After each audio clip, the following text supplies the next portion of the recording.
Oke, baik, perkenalkan nama saya Ega Dedi Papratyana dengan NIM 422-323. Di sini saya akan mempresentasikan selection sort. Selection sort pengertiannya yaitu algoritma sederhana untuk pengaturan sekumpulan data dengan membandingkan semua data, lalu setelah nilai ditemukan barulah dilakukan pertukaran nilai. Nilai yang sudah ditetapkan tidak akan dibandingkan lagi. Di sini ada flowchart tentang selection sort dan di sebelahnya ada langkah-langkah. Nah, penjelasan selection sort.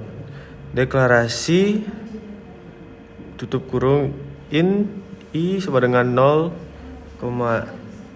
in j sama dengan i plus 1,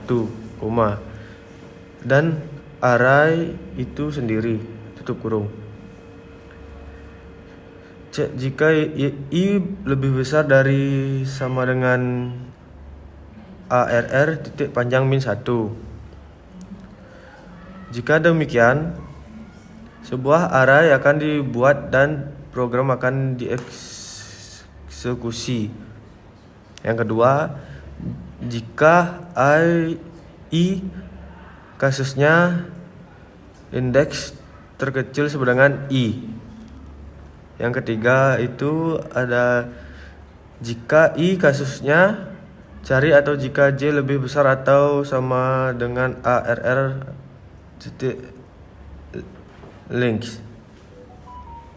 Yang ketiga itu ada if i ketika min underscore index sama dengan j, tambahkan j ke g++ dan jalankan program dalam mode perulangan.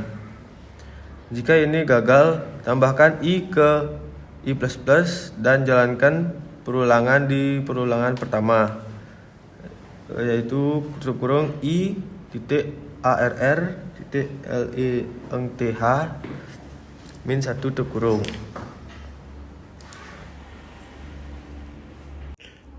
Baik, selanjutnya dilakukan oleh saya Ezekiel Griffin Dev dengan NIM 422-30011. Saya akan menjelaskan mengenai insertion sort.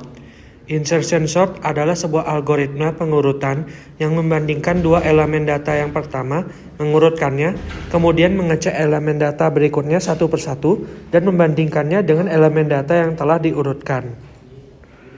Berikut adalah flowchart mengenai insertion sort yang akan saya jelaskan. Pertama, kita akan inisialisasi dengan melakukan start. Lalu kita inisialisasi array atau elemennya. Setelah itu kita akan melakukan input elemen dan melakukan lagi input untuk elemen A. Setelah itu kita akan memastikan kalau i adalah 1 untuk i kurang dari elemen tersebut. Jika tidak, program bisa langsung di end. Tetapi jika iya, kita akan memastikan lagi selagi i lebih besar dari 0. Kalau kondisinya iya, kita akan memastikan terlebih lanjut jika a kurang dari 1 lebih besar dari a, i kurang dari 1.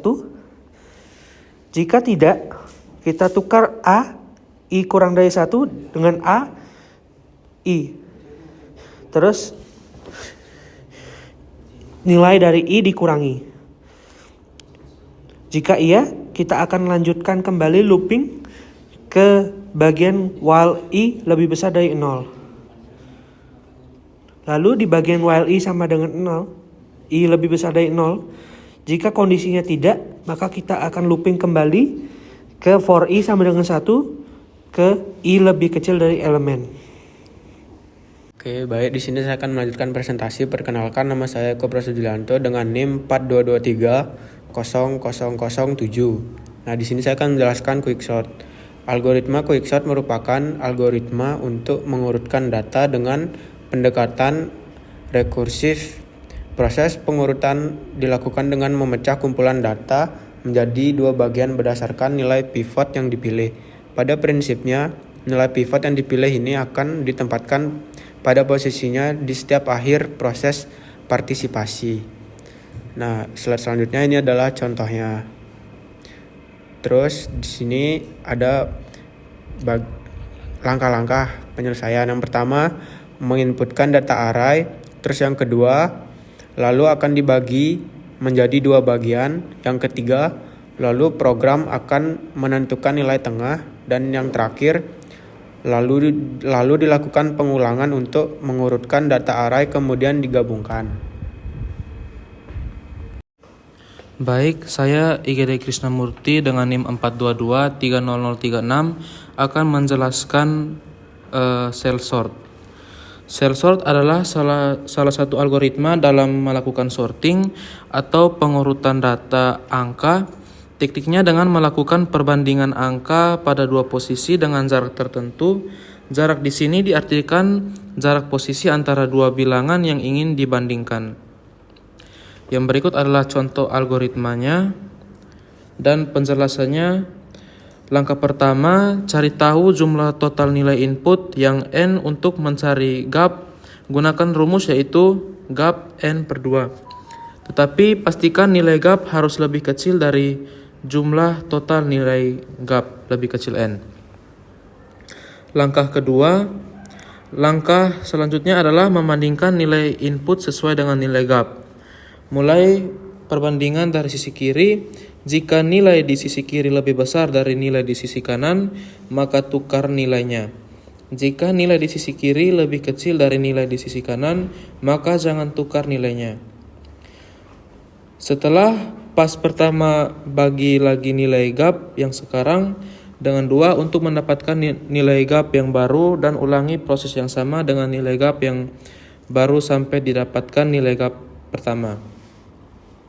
Langkah keempat, ketika Anda mendapatkan nilai celah 1, maka terapkan algoritma penyisipan sederhana untuk mendapatkan nilai akhir yang diurutkan. Oke, baik, sekian terima kasih dari kami. Apabila salah-salah kata mohon dimaafkan. Baik, saya cukupkan presentasi di sini. Selamat pagi atau siang atau malam. Sekian, terima kasih.